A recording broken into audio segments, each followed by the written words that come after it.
اس کے پہلے کی قسط میں ہم نے دیکھا تھا کہ فلورا کے سامنے جیکب حق بات کہتا ہے اور دین اسلام قبول کر لیتا ہے، جس کے لیے اسے سزائے موت ہو جاتی ہے۔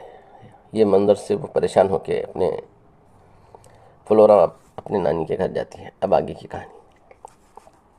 سنیچر کے دن دوپہر پہلے رچرڈ اور الیگزینڈر ناربون پہنچ گئے۔ رچرڈ بیوی کو لینے ہرگز نہ آتا، مگر بیٹی کی محبت نے اسے مجبور کر دیا۔ اس کے خیال میں بیٹی ناربون میں ماں کی محبت کے سبب ٹھہری ہوئی تھی۔ الیگزینڈر رچرڈ نے فلورا کی شفا بخشی کی داستانیں سنی تو حیرت زدہ ہو گئے۔ فلورا کے چہرے پر تقدس اور عظمت و جلال کا نور دیکھ کر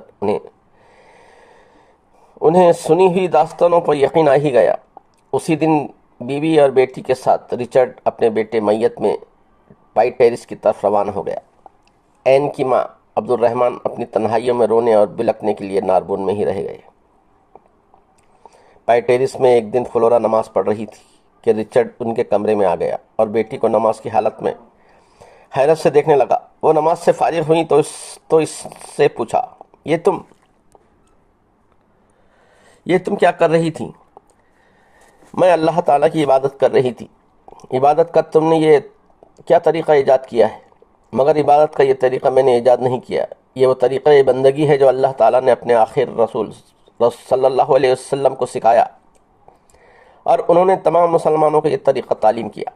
رچرڈ یہ سن کر غصے سے بے قابو ہو گیا۔ اس نے کمرہ اندر سے بند کیا اور اپنی چہیتی بیٹی کو اتنا مارا کہ وہ بے ہوش ہو گئی۔ رچرڈ حیران تھا۔ زود و کوب کے باوجود فلورا قطعاً خاموش رہی۔ وہ نہ چیخی اور نہ چلائی اور نہ آنسو بہائے۔ رچرڈ خود ہی چیختا رہا تھا۔ اس نے کمرے کا دروازہ کھولا تو این اور ملازم کو دروازے پر موجود پایا۔ این تیزی سے کمرے میں داخل ہوئی اور چیخ مار کر لہولان بیٹی کو سینے سے لگاتے ہوئے کہا، رچرڈ، تم نے یہ کیا کیا؟ رچرڈ نے جواب دینے سے پہلے ملازمین سے کہا، تم لوگ جاؤ۔ ملازم چلے گئے تو اس نے این سے کہا، اس لڑکی کا دماغ چل گیا ہے۔ یہ خود کو مسلمان کہتی ہے اور مسلمانوں کے طریقے پر عبادت کرتی ہے۔ میں نے اس کو ایسی سزا دی ہے کہ اس کا دماغ درست ہو گیا ہوگا۔ یہ ہوش میں آئے تو اس سے کہہ دینا کہ میں یہ ذلت برداشت نہ کر سکوں گا کہ میری بیٹی کافر ہو جائے۔ رچرڈ چلا گیا تو این نے کنیزوں کی مدد سے فلورا کو زمین سے اٹھا کر بستر پر لٹایا اور انہیں ہوش میں لانے کی تدبیریں کرنے لگی۔ ابھی فلورا ہوش میں نہ آئی تھی کہ الیگزینڈر آ گیا اور بہن کا حال دیکھ کر بے قرار ہو گیا۔ اس نے پوچھا، کس ظالم نے اسے مارا ہے؟ مجھے اس کا نام بتاؤ، میں اسے زندہ نہیں چھوڑوں گا۔ فلورا کو تمہارے باپ نے مارا ہے، این نے بڑے دکھی دل سے کہا۔ مگر کیوں؟ الیگزینڈر نے چیخ کر پوچھا۔ بیٹے، بہن کو ہوش میں لانے کی کوشش کرو، اصل واقعہ یہی بتا سکے گی۔ فلورا ہوش میں آئی تو انہوں نے کہا، الحمدللہ، آغاز ہو گیا ہے۔ اے اللہ، مجھے آزمائشوں میں سرخوری عطا فرما۔ این تو سمجھ گئی تھی کہ فلورا کیا کہہ رہی ہے، لیکن الیگزینڈر سوالیہ نشان بن کر رہ گیا تھا۔ اس نے بہن کو اس اچھی طرح ہوش میں دیکھا تو کہا، ابا تم سے جتنی محبت کرتے ہیں کوئی نہیں کرتا۔ وہ اتنے مشتعل ہو گئے، وہ ضرور خطرناک ہوگی۔ تمہارا خیال درست ہے بھائی۔ جس معاشرے میں ہم سانس لے رہے ہیں، اس میں میرے جرم کی سزا قتل کے سوا کچھ نہیں۔ ابا نے تو صرف معمولی سی سزا دی ہے۔ میرا خیال ہے کہ جب تم میرے قصور کی نوعیت کا علم ہوگا تو تمہارا رویہ بھی ابا سے مختلف نہ ہوگا۔ تمہارا یہ خیال درست نہیں ہے فلورا۔ میں خوب جانتا ہوں کہ تم اچھی بیٹی اور محبت کرنے والی بہن ہو۔ تم کبھی کسی کو ناراض ہونے کا موقع فراہم نہیں کرتی۔ دل ہی دل تمہارا ترہ امتیاز ہے۔ ابا یقیناً اختلاف نظریات کی بنا پر مشتعل ہوئے ہوں گے۔ میں آزادی فکر کو انسان کا پیدائشی حق تسلیم کرتا ہوں۔ انسان کو یہ حق حاصل ہونا چاہیے کہ وہ اپنے شعور کی روشنی میں پورے آزادی سے سفر طے کرے۔ تم میری بہن ہو اور یہ رشتہ نہ کوئی نظریہ ختم کر سکتا ہے نہ مذہب۔ مجھے بتاؤ، ابا کس بات پر اس قدر برہم ہو گئے تھے؟ میں تمہیں ضرور بتاؤں گی کہ میں نے اپنا مذہب تبدیل کر لیا ہے۔ میں مسلمان ہو چکی ہوں اور یہی بات ابا کو ناگوار گزری ہے۔ میں اسلام کے مقابلے میں اپنی زندگی کی کوئی اہمیت نہیں سمجھتی۔ بڑی سے بڑی سزا مجھے اپنے موقف سے نہیں ہٹا سکتی۔ ابا نے مجھے جس طرح آج سزا دی ہے، اسی طرح اگر وہ زندگی بھر روزانہ سزا دیتے رہے تو بھی میرے پائے ثبات میں لغزش نہ آئے گی۔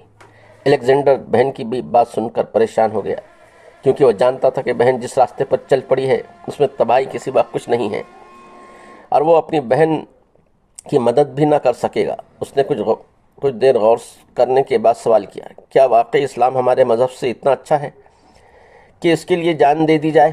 ہاں، اسلام ایک ابدی سچائی ہے۔ اگر کوئی اسے ایک بار قبول کر لے اور اس کی روح کو سمجھ لے تو پھر وہ اسلام پر قربان تو ہو سکتا ہے، اسلام چھوڑ نہیں سکتا۔ اس تمہید کے بعد فلورا نے بڑے دلنشیں انداز میں توحید اور تسلیت کا فرق سمجھاتے ہوئے استدلال کے ساتھ اسلام کی برتری ثابت کر دی، جس کے نتیجے میں الیگزینڈر نے اسی وقت اسلام قبول کر لیا۔ این بھی بیٹی کی گفتگو توجہ سے سن رہی تھی، وہ بھی اسلام کی تجلیوں سے بہرہ امن۔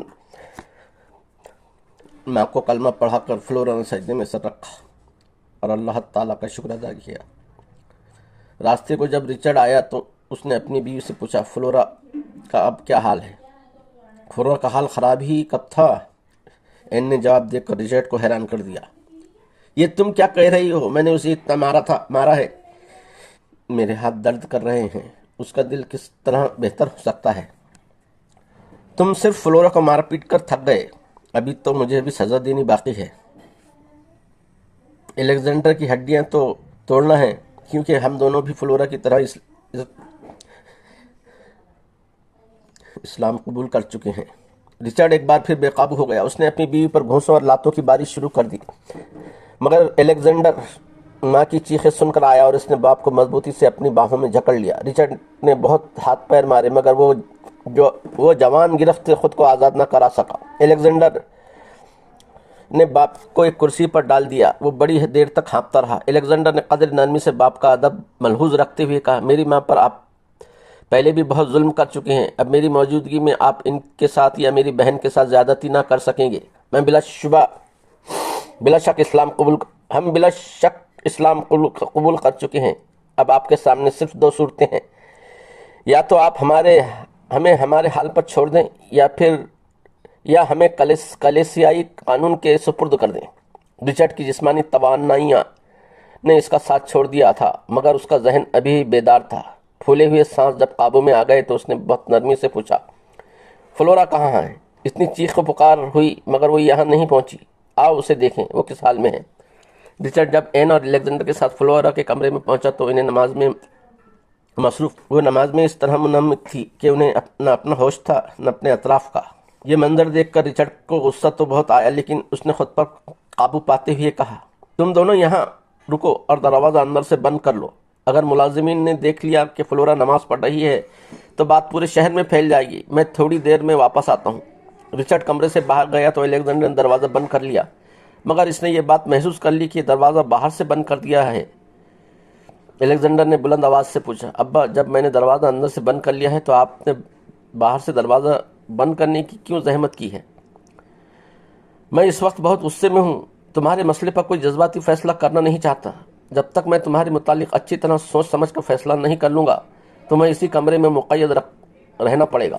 رچرڈ کے اس فیصلے پر الیگزینڈر احتجاج کرتا رہ گیا اور دروازے کو مقفل کر کے اپنے کمرے میں آ گیا۔ رچرڈ نے تمام ملازموں کو بلا کر حکم دیا کہ وہ کسی قیمت پر تالا کھولنے کی کوشش نہ کریں، خواہ انہیں کتنی دھمکیاں دی جائیں۔ اگر فلورا، الیگزینڈر اور این یہاں سے فرار ہو گئے تو میں سب کو عبرتناک سزا دوں گا۔ رچرڈ نے آخر میں دھمکی دی۔ رچرڈ نے تنہائی میں بیٹھ کر غور کیا اور رکھ کر راہ راست پر لانے کا فیصلہ کیا۔ اسے یقین تھا کہ زیادہ سے زیادہ 2 دن میں ان کی قوت مدافعت جواب دے جائے گی اور وہ اس کے سامنے گھٹنے ٹیک دیں گے، پانی اور خوراک کے لیے گڑ گڑائیں گے۔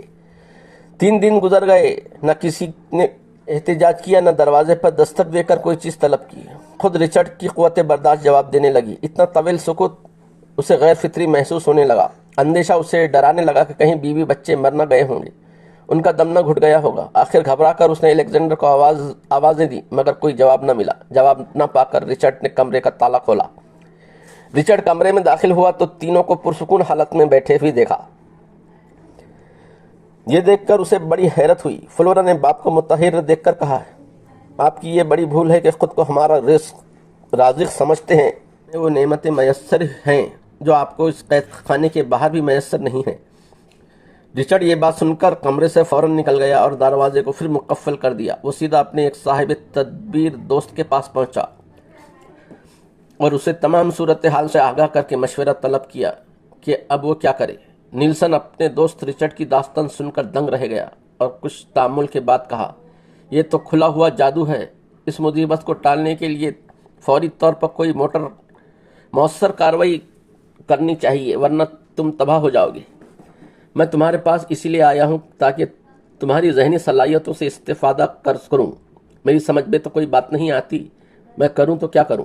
حوصلے سے کام لو رچرڈ۔ تمہیں سب سے پہلے یہ فیصلہ کرنا ہے کہ اس دنیا میں تم ایک معزز عیسائی کی حیثیت سے زندہ رہنا چاہتے ہو یا اولاد کی محبت میں اپنے مذہب کو خیر بات کہنا چاہتے ہو۔ مگر جواب دینے سے پہلے یہ بات ہرگز فراموش نہ کرنا کہ تم نے مذہب کے تحفظ کے لیے آرچبشپ جیکب کو سزائے موت دلوانے میں بڑی سرگرمی دکھائی تھی۔ اگر آج تم نے اولاد کے تحفظ کے لیے کسی کمزوری کا مظاہرہ کیا تو دنیا تمہیں کبھی معاف نہیں کرے گی۔ میں ایک سچا اور پکا عیسائی ہوں، میں ہر چیز اپنے مذہب پر قربان کرنے کا حوصلہ رکھتا ہوں، مگر موت تو آخری سزا ہے۔ کیا ایسی کوئی صورت نہیں کہ بھٹکے ہوئے مسافر پھر راہ راستہ پر آ جائیں؟ میرا خیال ہے کہ تمہاری اولاد بیوی کا ذہنی مرض ناقابل علاج ہو چکا ہے، وہ پاگل ہو گئے ہیں، ورنہ اپنے سچے مذہب سے کبھی روح گردانی نہ کرتے۔ میرے مشورہ یہ ہے کہ رسوائی سے بچنے کے لیے ان تینوں کو زہر دے کر ابدی نیند سلا دیا جائے اور ان کی موت کو خودکشی بتا کر لوگوں کو مطمئن کر دو۔ اس کے علاوہ کوئی تدبیر مناسب نہیں رہے گی۔ یہ بات ہرگز نہ بھولنا کہ اپنی اولاد کی گمراہی کا تم مجھے گواہ بنا چکے ہو۔ اگر تم نے ان سے رعایت کی تو میں انہیں مذہبی عدالت کے سپرد کر دوں گا۔ اس کے بعد تمہاری کیا عزت رہ جائے گی، یہ تم آسانی سے سمجھ سکتے ہو۔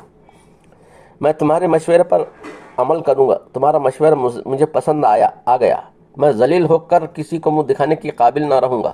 میں جا رہا ہوں، میرے لیے دعا کرنا تاکہ اولاد کی محبت مجھ پر غالب نہ آ سکے۔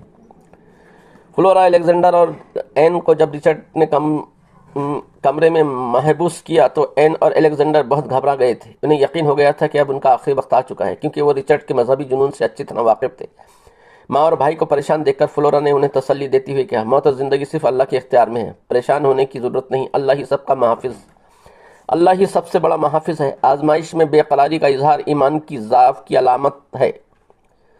ماں اور بیٹے اس نصیحت کو تو قبول کر لیا تھا، مگر دل کو جو خوف نے جو ہموار دھڑکنیں دے دی تھیں ان پر قابو پانا مشکل ہو گیا تھا۔ رات گزری اور پھر پورا دن گزر گیا۔ بھوک پیاس کے تقاضے شدید سے شدید تر ہونے لگے۔ دوسری رات کے ابتدائی حصے میں اینا اور الیگزینڈر نے کمزوری کی وجہ سے لیٹ کر چپ سادھ لی تھی۔ فلورا بھی عشاء پڑھ کر لیٹی تو آنکھ لگ گئی۔ خواب میں ایک سراپا نور شخصیت رونما ہوئی اور فلورا سے کہا، صادقہ، تمہارا اخلاص سے بارگاہ رب العزت میں قبول کر لیا گیا ہے۔ اللہ تعالیٰ اپنے مخلص بندوں کو باطل کے رحم و کرم پر نہیں چھوڑتا۔ تم مرحلہ آزمائش سے کامیاب و کامراں گزری ہو۔ آج سے تمام روحانی قوتیں حاصل رہیں گی۔ تم نے آج تک وہی کیا جس کا مطالبہ اللہ تعالیٰ اور اس کے مکرم رسول صلی اللہ علیہ وسلم نے کیا، اور اب اس کی اطاعت کامل کا صلہ یہ ہے کہ اللہ تعالیٰ اپنی رحمت کاملہ سے تمہاری ہر خواہش پوری فرماتا رہے گا، مگر تم اپنی اطاعت گزاری میں ثابت قدم رہنا۔ اللہ تعالیٰ کے رازوں کا امین۔ تم اب بیدار ہو کر اپنی ماں اور بھائی کو کچھ کھلاؤ پلاؤ تاکہ جسمانی طاقت کے ساتھ ان کا ایمان بھی قوی ہو۔ فلورا کی آنکھ کھل گئی۔ خواب ذہن پر نقش تھا۔ انہوں نے ماں اور بھائی کو دیکھا، وہ نڈھال پڑے ہوئے تھے۔ فلورا نے خواب میں حاصل ہونے والی نعمتوں کا شکر ادا کرنے کے لیے 2 رکعت نماز نفل ادا کرنے کا قصد کیا تو دل نے کہا، کاش پانی ہوتا تو وضو بھی کر لیتی۔ یہ خیال ذہن میں آیا ہی تھا کہ ایک لوٹا اور مٹکا دروازے کے قریب رکھا ہوا نظر آیا۔ فلورا جب مٹکے کے قریب پہنچی تو اسے بھرا ہوا پایا۔ پانی دیکھ کر پیاس کی شدت بڑھ گئی، مگر وہ سوچنے لگی کہ اگر وضو کیا تو پانی کمرے میں پھیل جائے گا۔ کمرے میں پانی نکاسی کا کوئی راستہ نہیں تھا، مگر دوسری ہی لمحے یہ خیال بھی آیا، اللہ کی رحمت سے پانی آ سکتا ہے تو پانی اس کمرے کو تر بھی نہ کر سکے گا۔ آپ نے لوٹا بھر وضو کیا اور دیکھ کر خوش ہوتی رہی کہ وضو کا پانی پختہ فرش میں اس طرح جذب ہو رہا تھا جیسے وہ ریزگار میں وضو کر رہی ہوں کہ انہوں نے دوگانا شکر ادا کیا اور دعائیں کی۔ اے اللہ، فلورا جیسی حقیر بندی کو آپ نے صادقہ بنا دیا۔ میں کس زبان سے آپ کا شکریہ ادا کروں؟ آپ کے احسانات کا میں شمار نہیں کر سکتی۔ میرے عز و شکر کو بطور شکر قبول فرما اور ایک احسان فرما دیجیے۔ دوگانا شکر کے بعد آپ نے کھانا کھانے کا ارادہ کیا تو پردہ غیب سے ایک خوان نعمت نمودار ہوا جس میں اتنا کھانا تھا کہ 3 آدمی آسانی سے سکم سیر ہو کے کھا سکے۔ آپ نے اپنی والدہ اور بھائی کو اٹھا کر کہا، کھانا کھا لو۔ اللہ تعالیٰ نے ہمیں اپنے فضل کے لیے مخصوص کر لیا ہے۔ چراغ کی مدھم روشنی میں دونوں کی کھانے پر نظر پڑی تو ایک بیک زبان پوچھا، یہ کہاں سے آیا ہے؟ آپ نے سوال کو نظر انداز کرتے ہوئے کہا، پہلے کھانا کھا لو۔ کھانا کہاں سے آیا ہے یہ بعد میں بتاؤں گی۔ تینوں خوب سیر ہو گئے اور الیگزینڈر نے کہا، فلورا اب تو بتا دو یہ لذیذ کھانا کہاں سے آیا ہے؟ پہلے تم ایک بات ذہن نشین کر لو، میرا نام آج سے صادقہ ہے، فلورا نہیں۔ دوسری بات یہ کہ سمجھ لو کہ تمہارا نام بھی اب عادل ہے اور امی کا نام آمنہ۔ تو اس کا مطلب یہ ہوا کہ عیسائیت کی آخری نشانی بھی اب مٹ گئی، ظاہر اور باطن سے مطابقت ہو گئی۔ اللہ کا شکر ہے کہ اس نے ظلمتوں میں سے ہمارے لیے روشنی کا وسیلہ بنا دیا۔ یہ حقیقت میں دل سے تسلیم کر چکا ہوں کہ یہاں اللہ نے ہمیں رزق فراہم کیا ہے، مگر کیسے؟ اگر اس بات پر تھوڑی سی روشنی ڈال دو تو میرے ذوق تجسس کی تسکین ہو جائے گی۔ آپ حیران تھی کہ بھائی کس طرح مطمئن کریں، خوان نعمت کیسے آیا، پانی کون رکھ گیا اور وضو کا پانی فرش میں کیسے جذب ہو گیا؟ ان سوالات کا کوئی منطقی جواب آپ خود بھی دریافت نہ کر سکی تھی۔ آپ نے کچھ دیر تأمل کے بعد اللہ تعالیٰ کی حکمتوں کو انسان نہیں سمجھ کر، اور میں بھی انسان ہی ہوں، ہمارے لیے یہ بات کم سرمایہ سرور نہیں ہے کہ ہم اس کی رحمتوں کے مستحق ٹھہرے ہیں۔ اللہ نے اپنی خصوصی توجہ سے سرفراز فرمایا، اللہ تعالیٰ کی ربوبیت پر غور و فکر کرتے ہوئے حیران نہ ہونا، سیکھ لو کہ یہی حیرت بندگی ہے، یہی عرفان ہے۔ اب تم دونوں وضو کر کے دوگانا شکر ادا کرو اور بے فکر ہو کر سو جاؤ، اب تمہاری زندگی کو کوئی خطرہ نہیں۔ صبح نماز کے بعد آپ سے والدہ نے پوچھا، کیا ساری زندگی اس مجلس میں گزارنا ہوگا؟ نہیں اماں، آپ مطمئن رہیں، ہم جلد ہی یہاں سے نکل جائیں گے۔ ویسے ہم اگر اسی وقت یہاں سے نکلنا چاہیں تو یہ بند دروازہ راستہ نہیں روک سکتا، مصلحتیں مجھے یہاں روکی ہوئی ہیں، تمہاری مرضی۔ آپ کی والدہ نے مختصر جواب دیا۔ وقت مطمئن انداز سے گزرتا رہا، ہر چیز حسب خواہش میسر ہوتی تھی۔ رچرڈ جب نیلسن کے پاس سے واپس آیا تو اس کا ذہن بری طرح الجھا ہوا تھا۔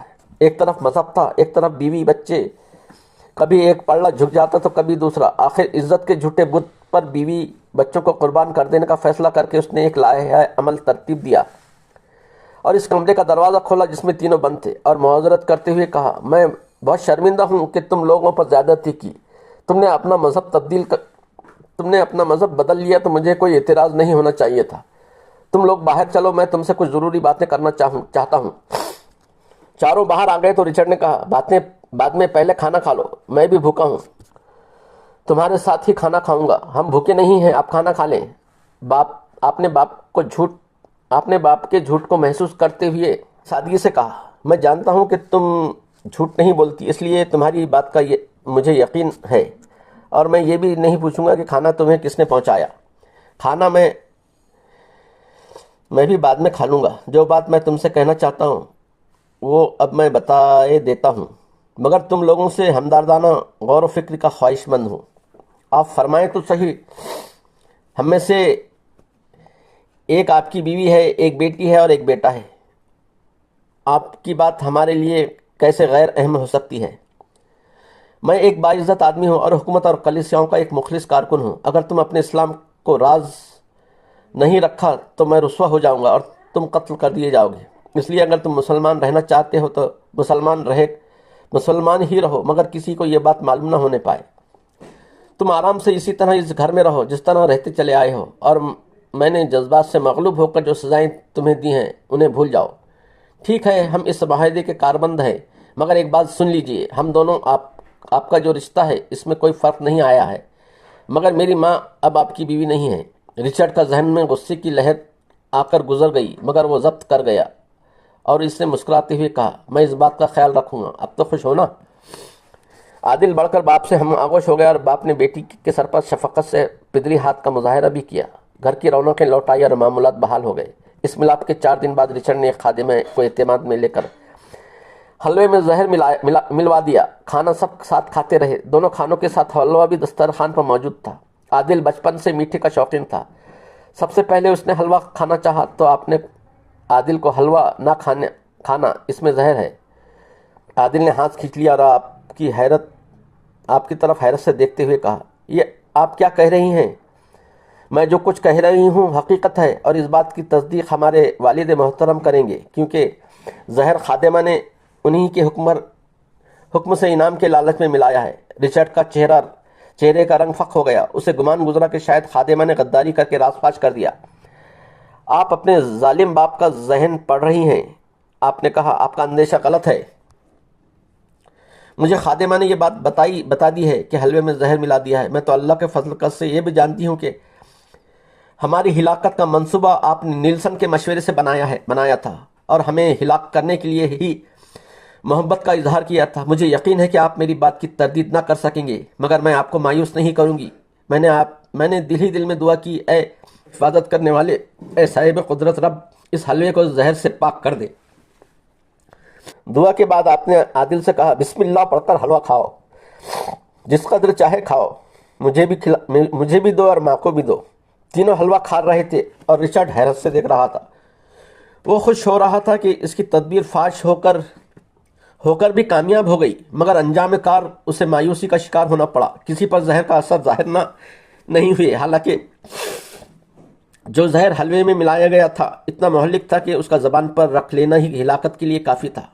آپ نے باپ کو افسوسناک حالت دیکھتے ہوئے کہا، آپ خود کو عیسائی کہتے ہیں کہ حضرت عیسیٰ کی یہی تعلیمات تھی کہ نظریاتی اور معتقادی اختلاف رکھنے والوں کو زہر دے کر مار ڈالا جائے؟ وہ مذہب جس سے آپ کا دور کا واسطہ بھی نہیں، اس کے لیے آپ اتنا جذباتی ہونا کہ اولاد کو ہلاک کرنے کے لیے آمادہ ہو گئے، کوئی جواز نہیں رکھتا۔ میرے خیال میں آپ کبر اور انانیت کے مرض میں مبتلا ہیں، اور بس خود کو سچا پکا عیسائی کہہ کر آپ خود کو فریب دیتے رہے ہیں۔ رچرڈ پر اس کا باطن ظاہر ہو گیا۔ اسے یقین ہو گیا کہ وہ اچھا آدمی نہیں ہے۔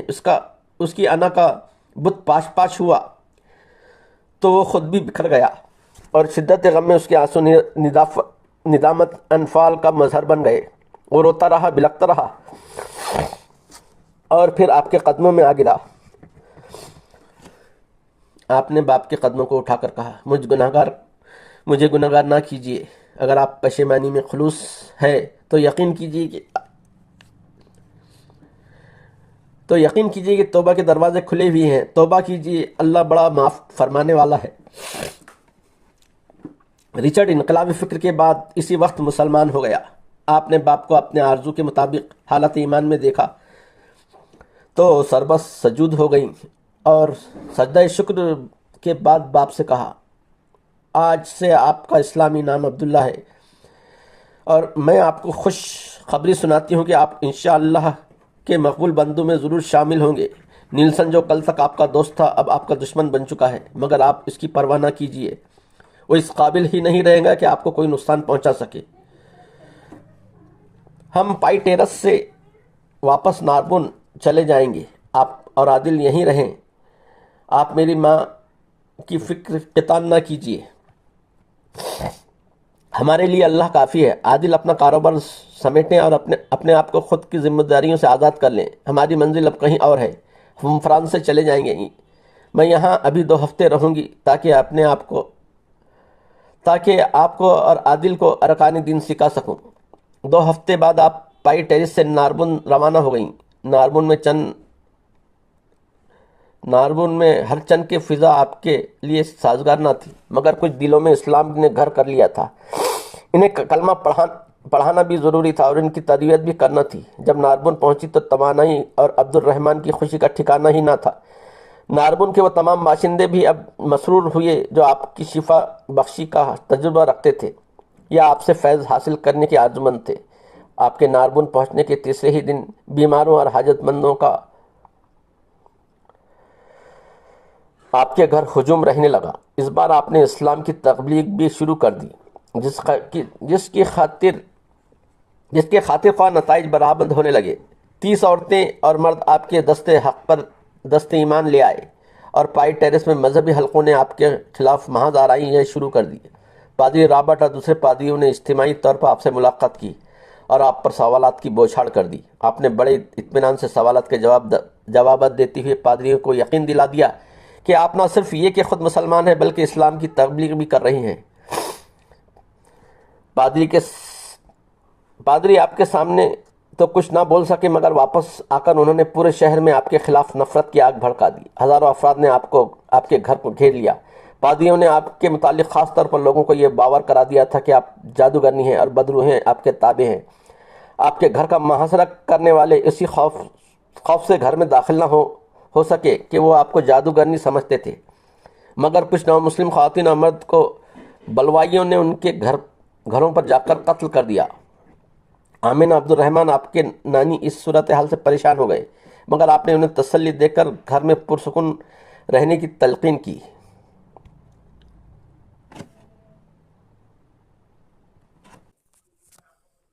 ہلو، ہاں بس نکل رہا کائی کی